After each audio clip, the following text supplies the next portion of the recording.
Give it up. Give up that war. You know, the war that you have to really fight is the war against yourself. You have to fight the war against yourself. Now, it's not easy to look in the mirror and to change your own life. It's hard as hell. You have to take responsibility. You have to learn new things. You have to feel uncomfortable. Good, because discomfort is how we grow. That's how we become strong.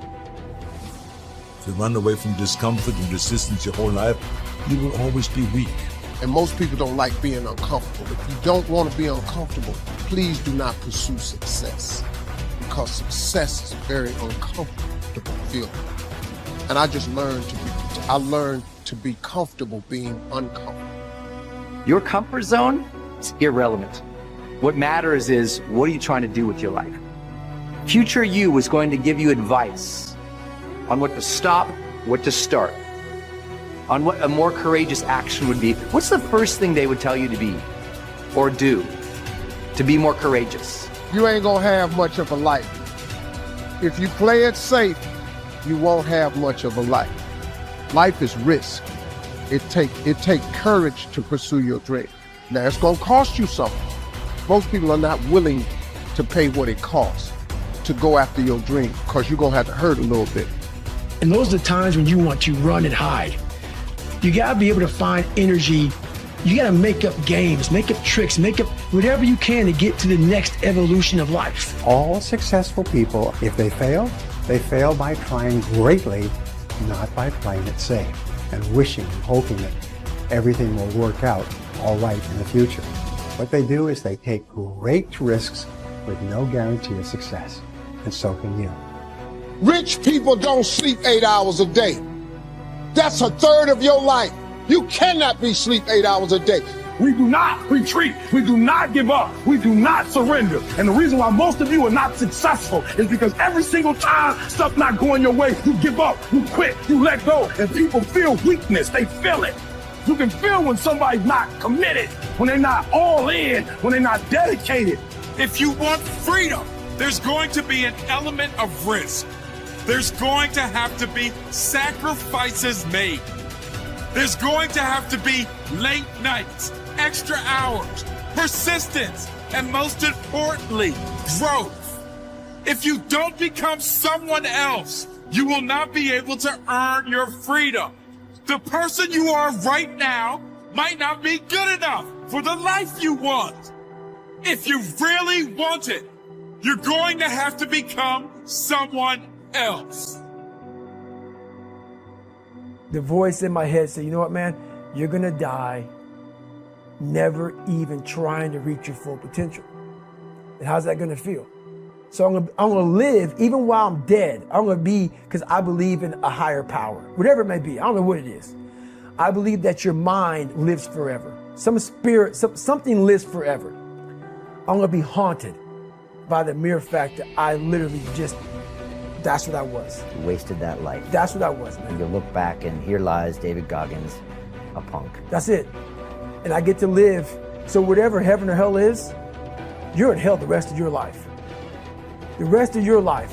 And if there is a God, which I hope to God there is, knowing what I put myself through now, whatever memories I have, if there's any at all, I'll be a happy man. But I knew that I was gonna pay for this while I was living or while I was dead.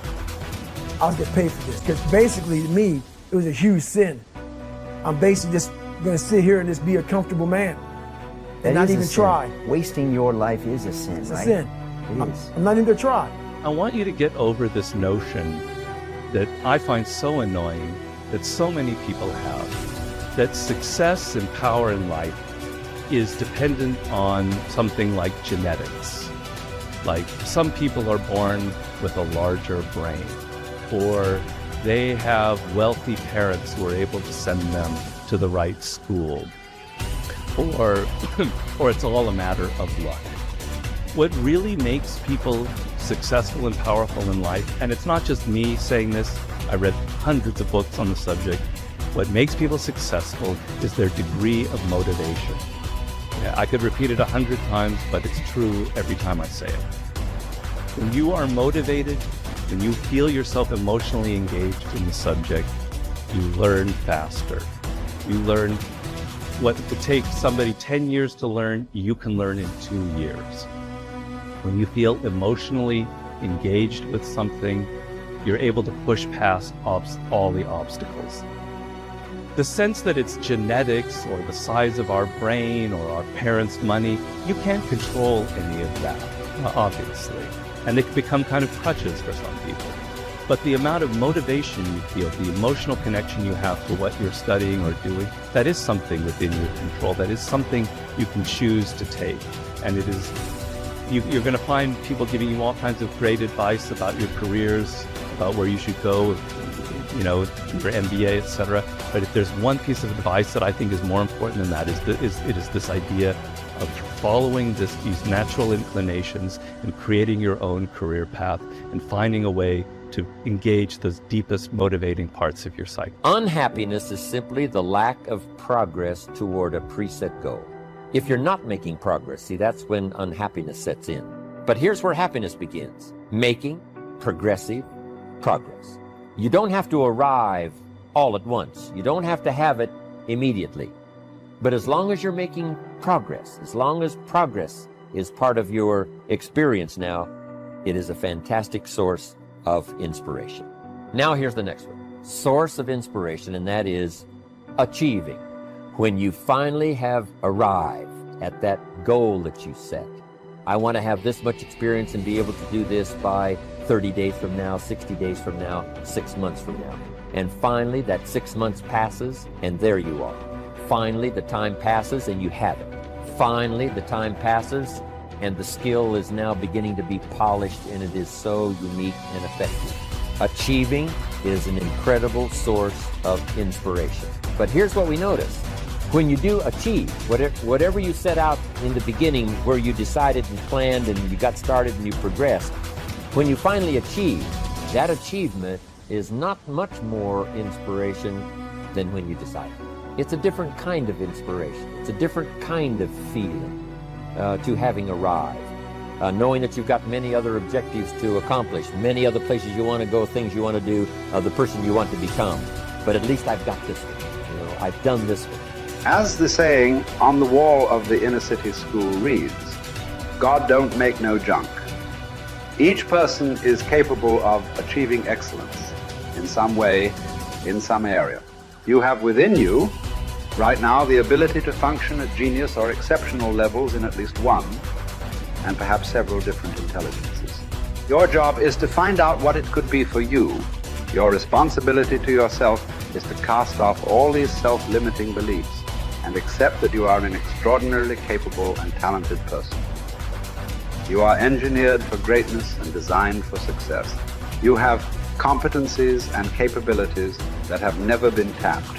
You have the ability within yourself right now to accomplish almost any goal you can set for yourself if you are willing to work long enough and hard enough to achieve it. The good news about beliefs is that all beliefs are learned. They can therefore be unlearned, especially if they are not helpful. When you came into the world, you had no beliefs at all about yourself, your religion, your political party, other people, or the world in general. Today, you know a lot of things. But as the comic Josh Billings once wrote, it aren't what a man knows what hurts him. It's what he knows what aren't true. There are many things that you know about yourself that are simply not true. And these are almost always in the area of self-limiting beliefs. The starting point of unlocking more of your potential is for you to identify your self-limiting beliefs and then ask, what if they were not true at all? What if you were possessed of an extraordinary ability in an area where you didn't think you were very good at all, such as selling, entrepreneurship, public speaking, or money-making? Everywhere I go throughout the world, I have taught these principles to many tens of thousands of people. I have filing drawers full of letters from people who had never heard this idea of self-limiting beliefs before. But once they heard it, they changed their entire attitudes towards themselves. They began to see themselves as far more competent and capable in key areas of their lives than they had ever been before. In no time at all, they began transforming their lives and changing their results. Their incomes doubled and tripled and quadrupled. Many of them became millionaires and multimillionaires. They went from the bottom of their companies to the top, from the worst performer in their sales forces to the highest earning person in their companies. After they changed their beliefs about themselves and their personal potentials, they learned new skills and took on new challenges. They set bigger goals and threw their whole hearts into achieving them. By questioning their beliefs and by refusing to accept that they were limited in any way, they took complete charge of their lives and careers and created new realities for themselves. And what countless others have done, you can do as well.